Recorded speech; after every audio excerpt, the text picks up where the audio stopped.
ইসলামী bank মূলত কাদের? ইসলামী bank তৈরি হয়েছে পান দোকানদার, রিকশাওয়ালা, ঠেলাওয়ালা, চামড়া ব্যবসায়ী, গরিব, মিসকিন তাদের টাকা দিয়া।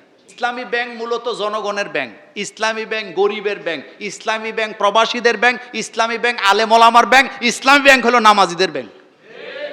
এটারে নষ্ট করেন না, এটারে নষ্ট করলে রাষ্ট্রের ক্ষতি হবে। ইসলামী ব্যাংক মূলত কাদের? ইসলামী ব্যাংক নিয়ে সরকার ও গ্রাহকদের মধ্যে কি নিয়ে দ্বন্দ্ব চলছে যদি একটু বলতেন।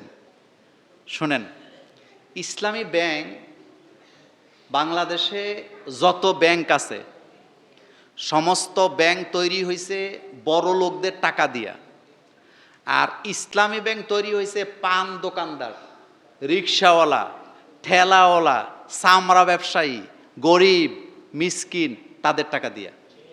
কথা বলতে বুঝেন না? ইসলামী ব্যাংক গরিব মানুষের টাকা দিয়ে তৈরি হয়েছে। নাম্বার 2, ইসলামী ব্যাংক যখন বাংলাদেশে হয় তখন অন্যান্য ব্যাংকেরা মনে করছিল এটা গরিবদের ব্যাংক, এটা আর কি চলবে। কিন্তু বিশ্বে 1000 ব্যাংকের তালিকায় বরাবর ইসলামী ব্যাংক কি ছিল। সবচেয়ে বেশি রেমিটেন্স আসে কোন ব্যাংকের মাধ্যমে?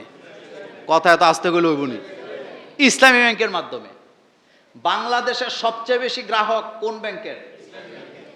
আপনাদের জুমুরের কথা যদি বলি, আপনাদের মধ্যে যদি আমি তালাশ করি, সবচেয়ে বেশি অ্যাকাউন্ট আপনাদের কোন ব্যাংকে? ইসলামী ব্যাংকে। কারণ এটা জনগণের ব্যাংক। এটা কার ব্যাংক? হ্যাঁ, ব্যাংকটা উদ্যোক্তা ছিল বাংলাদেশ জামাতে ইসলামী, কিন্তু ব্যাংকটা বাংলাদেশ জামাতে ইসলামীর না। আমরা অতীতে দেখছি শোলাকিয়ার যিনি খতিব ছিলেন, এখন তো ভাগ্য রয়েছে, নাম বললাম না, উনি একদিন ইসলামী ব্যাংকের বিরুদ্ধে ফতুয়া দিছে যে ইসলামী ব্যাংকে অ্যাকাউন্ট করা জায়েজ নাই। পরের দিন ইসলামী ব্যাংক তার অ্যাকাউন্ট নাম্বার সহ তার যে কার্ড, এটা প্রকাশ করছে পত্রিকায়। তার মানে বোঝা গেছে, মুখে বলতেছে ইসলামী ব্যাংকে অ্যাকাউন্ট করা যাবে না, কিন্তু অ্যাকাউন্ট করে রাখছে কোথায়? ইসলামী ব্যাংকে। 2 নাম্বার, আমরা আমাদের মাদ্রাসার অ্যাকাউন্টটা ইসলামী ব্যাংকে করছি, কিন্তু এর আগে আরেকটা ব্যাংকে করছিলাম। তো সবাই আমার পরামর্শ দিছে যে হুজুর, মাদ্রাসার অ্যাকাউন্ট অন্য ব্যাংকে কেন হবে? তখন অবশ্য পরিস্থিতিটা ভালো ছিল না। তো এই প্রশ্নের জবাবটা আমি এভাবে দেব, ইসলামী ব্যাংকটারে আপনারা নষ্ট করেন না। এই ব্যাংকটা বাংলাদেশে 1 নম্বরে ছিল। এখন আপনারা ঘাউরামি কইরা চোর বাটপারে ধইরাই না চেয়ারম্যান বানাবেন। বড় লোক যারা দুর্নীতি করে, বাড়ি গাড়ি করে, আচ্ছা বলেন তো নিজের নামে করে না বউর নামে করে? তো যারা এখন ধইরাই না চেয়ারম্যান বানাইতেছে, হেতেও তো চালাক, হেতে লোন নিছে বউর নামে, তো বউর নামে লোন নিছত কেন? বউ হইলো ঋণ খেলাপি। তো বলেন তো, বউ যদি ঋণ খেলাপি হয়, টাকা কি মূলত জামাই দিবে না বউ দিবে? এই জন্য পুরো আলোচনা দরকার নাই। ইসলামী ব্যাংক মূলত জনগণের ব্যাংক, ইসলামী ব্যাংক গরিবের ব্যাংক, ইসলামী ব্যাংক প্রবাসীদের ব্যাংক, ইসলামী ব্যাংক আলেম ওলামার ব্যাংক, ইসলামী ব্যাংক হলো নামাজিদের ব্যাংক। এটারে নষ্ট করেন না, এটারে নষ্ট করলে রাষ্ট্রের ক্ষতি হবে।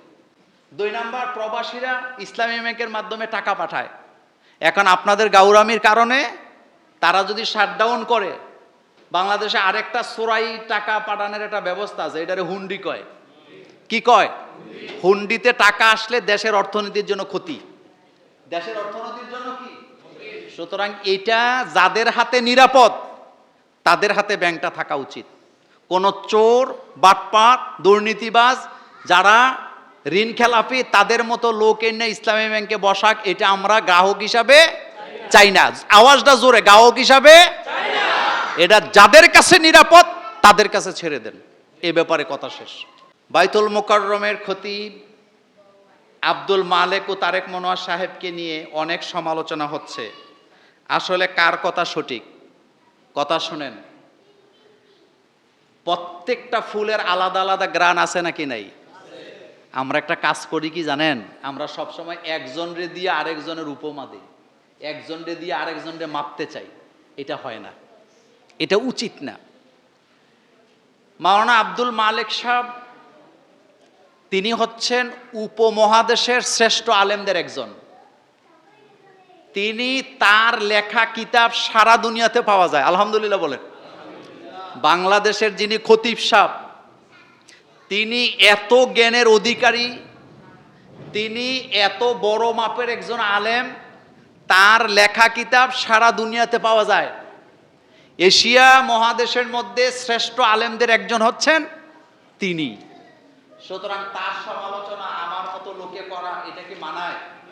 জোরে বলেন, মানায় না। 2 নাম্বার, তারেক মুনাওয়ার। তারেক মুনাওয়ার বাংলাদেশের এমন একজন আলোচক, এমন একজন শিল্পী, তিনার বাপ ছিল বাংলাদেশের সংসদ সদস্য, তার পুরো পরিবারটা ইসলামী আন্দোলনের।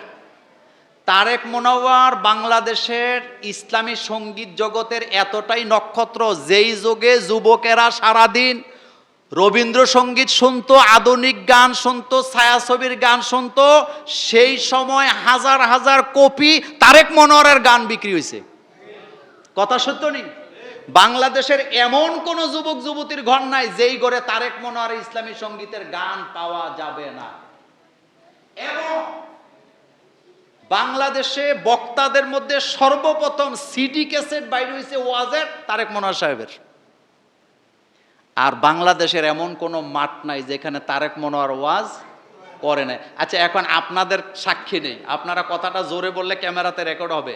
আপনাদের ময়নামতি তারেক মনোয়ার সবচেয়ে বেশি আসতো না? লোক কম হইতো না বেশি হইতো? বলেন তো। এই বছরও যে আমাদের এখানে যে আলোচনাটা তিনি করে গেছেন, কত সুন্দর আলোচনা করে গেছে, সবাই খুশি। তারেক মনোয়ার একজন, তারেক মনোয়ার। তারেক মনোয়ারকে আমি কেন মালেক সাহেব, আব্দুল মালেক সাহেবের সাথে আমি তুলনা দিতে যাব? উনি মুরব্বী আলেম, তারেক মনোয়ার হলো যুবকদের আইডল। এক কথা শেষ।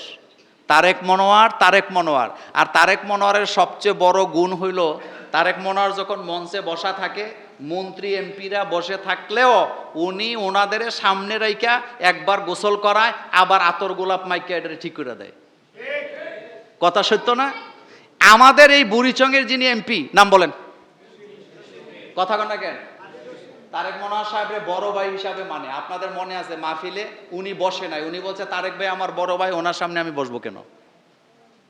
বাংলাদেশের যত এমপি মন্ত্রী আছে ওনার সামনে বসলে ওয়াজ শুনতে বাধ্য। তারেক মনোয়ারের সবচেয়ে বড় কোয়ালিটি হইল উনি কারোর ভয়ই পায় না। উনি লন্ডনের মতো একটা মসজিদের কি ছিলেন? খতিব ছিলেন। তারেক মনোয়ার 5টা ভাষায় খুতবা দিতে পারে। বলেন কয়টা? 5টা ভাষায়। তারেক মনোয়ারের জায়গায় তারেক মনোয়ার, খতিব সাহেবের জায়গায় খতিব সাহেব। আমরা কারোর সমালোচনা করতে যাইয়া একজনের প্রতি কি বলে বেইনসাফ, আরেকজনকে একের আকাশে উঠাবো, এই কাজ যেন আমাদের দ্বারা কি না হয়। যার যার মর্যাদা, আল্লাহ পাক বলছেন ফাদ্দালনা বাদাহুম আলা বাদ। আমি এক একজনকে এক এক মর্যাদা দিয়ে তৈরি করছি, একজনের সাথে আরেকজনকে তুলনা করা যায় না। প্রত্যেক মানুষের মর্যাদা আছে নাকি নাই? আছে। আল্লাহ পাক আমাদেরকে সহিহ বুঝ দান করুক, আমরা বলি আমিন। আমার খান জাহান আলীর মাজারে পুকুর থেকে কুমির সরিয়ে দেওয়ার সিদ্ধান্ত কতটা 100% যুক্তি। এবং আমরা চাই মাজারের মধ্যে কুমির দিয়া, গজাল মাছ দিয়া, কচ্ছপ দিয়া ব্যবসা কি হোক, বন্ধ হোক। যেটা আলোচনায় বলেছি, এগুলা দিয়া ব্যবসা যেন আর মাজার কেন্দ্রিক না হয়। মাজারগুলা থাকুক, তবে মাজারের পাশে গাঞ্জা নয়, নামাজের জন্য ভালো ভালো মসজিদ বানান। আমাদের সাপোর্ট আছে নাকি নাই? কিন্তু মাজারের মধ্যে গান গাইবেন, মহিলা নিয়ে নাচাইবেন, এরপরে মাজারের মধ্যে আপনি মান্নত কইরা মোমবাতি ফু দিয়ে নিয়ে আবার বেচে বেচে আবার ব্যবসা করে খাইবেন। এরপরে আপনি কুমিরে খাওয়ানোর নামে ছাগল গরু নিয়ে নিজের পেট বড় করবেন। এরপরে কচ্ছপরে খাওয়ানোর নামে টাকা পয়সা নিয়ে নিজে বাড়ি গাড়ি করবেন, গজাল মাছ খাওয়ানোর জন্য বাড়ি গাড়ি করবেন। এই সুযোগ আর বাংলাদেশে হতে দেওয়া যাবে না। মাজার থাকবে, তবে মাজারের পাশে মসজিদ থাকবে। বলেন কি থাকবে? আজান হবে 5 ওয়াক্ত নামাজে জামাতের সাথে, খাদেম সাহেব যেন সামনের কাতারে থাকে। আর গাজারে কয় সিদ্ধি। কি কয়? ফাইজলামি করার জায়গা পাও না মিয়া। কিছু ইসলামী দল নির্বাচনের আগে বলেছিল জামাত ক্ষমতায় আসলে কওমি মাদ্রাসা বন্ধ করে দিবে, কিন্তু আমিরে জামাত 5 বছরের সংসদের সম্মানী ভাতা কওমি মাদ্রাসার জন্য ওয়াকফ করে দিয়েছেন। এই সম্পর্কের ব্যাপারে আপনার মতামত জানতে চাই। আল্লামা সাইদি সাহেব রহমতুল্লাহ আলাই তিনি বলে গেছেন, কাউমি আমার এক চোখ আর আলিয়া আমার আরেক চোখ। তিনি বলছেন কাউমি যদি আমার ডান চোখ হয় তাহলে আলিয়া আমার কোন চোখ? বাম চোখ। আর কাউমি যদি আমার বাম চোখ হয় তা আলিয়া আমার কোন চোখ? ডান চোখ। বাংলাদেশের অসংখ্য জায়গায় কাউমি মাদ্রাসা, আলিয়া মাদ্রাসা একসাথে আছে নাকি নাই? চরমোনাইতে আছে নাকি নাই? আছে। সুতরাং কাউমি আলিয়া ব্যাপার না, আমরা চাই আলেম তৈরি হোক দেশে। কি তৈরি হোক? আর আমিরে জামাত যেটা করছেন এটা তো দৃষ্টান্ত স্থাপন হয়েছে। তিনি সংসদ সদস্য হিসাবে, বিরোধী দলীয় নেতা হিসাবে যত টাকা ভাতা পাবেন উনি এটা মাদ্রাসায় দিয়ে দিছে। তো এটা ভালো না খারাপ? আরো জোরে কোন, ভালো না খারাপ? এটা অন্য অন্য এমপিরও দেওয়া উচিত আমি মনে করি, কারণ তাদের সম্পদের কোনো অভাব না। এটা তো ভালো, মাদ্রাসায় দিয়ে দিছে। আর আমরা কাউমি আলিয়া ভাগ করি না, আমরা সব এক। আমরা সব কি এক? এজন্যই তো আমরা মাদ্রাসা করছি। আমাদের আকিদা, আমাদের আখলাক, আমাদের হবে, সিলেবাস হবে কাউমি এবং আলিয়া মিলাইয়া। আল্লাহ পাক যেন আমাদেরকে কবুল করেন, আমরা বলি আমিন। আল্লাহ যেন আলেমদের মধ্যে ঐক্য তৈরি করে, আমরা বলি আমিন। পালিত মেয়েকে সম্পত্তি লিখে দেওয়া ইসলামে শরিয়া জায়েজ আছে কিনা এই ব্যাপারে অনেক আলোচনা করছি। প্রথম কথা হলো, পালক পুত্র কখনো নিজের পুত্র হবে না, পালক মেয়ে কখনো নিজের মেয়ে হবে না।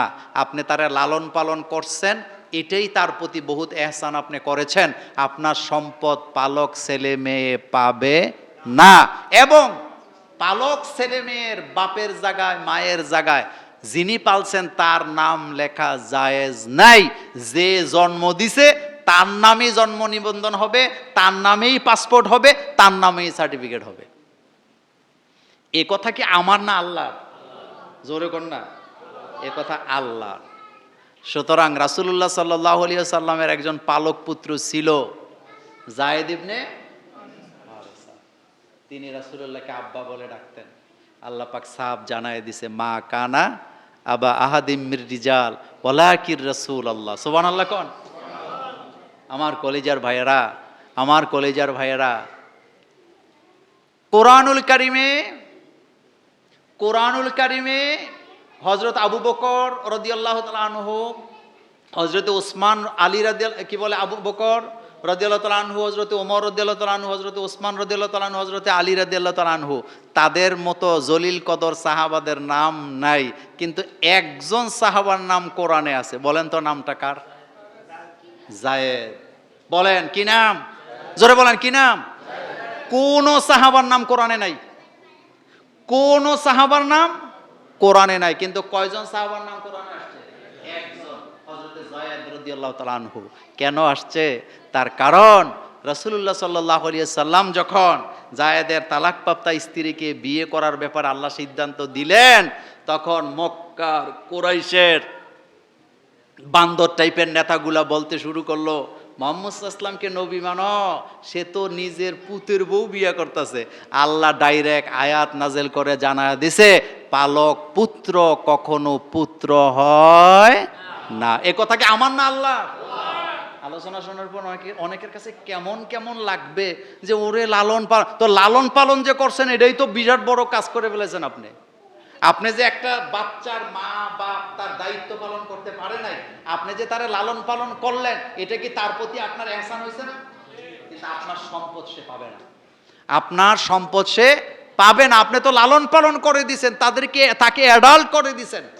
আপনার সম্পত্তি পাবে আপনার ওয়ারিশ, আপনার রক্তের সম্পর্কে যারা আছে, আপনার মৃত্যুর পরে আপনার ওয়ারিশ যারা আছে, আপনার ভাই ভাতিজা বোন, তারা আপনার সম্পত্তি পাবে। কিন্তু পালক মেয়ের নামে সম্পত্তি লিখে দেওয়া এটা ইসলামে জায়েজ হবে না। আল্লাহ পাক আমাদেরকে বুঝার তৌফিক দান করুক। আরও অনেকগুলো কথা ছিল, আজকে আর বলতে পারলাম না। ইনশাল্লাহ আগামী জুমাতে আবার আপনাদের সামনে বাকি আলোচনা নিয়ে হাজির হব। আসসালামু আলাইকুম ওয়া রাহমাতুল্লাহি ওয়া বারাকাতুহু।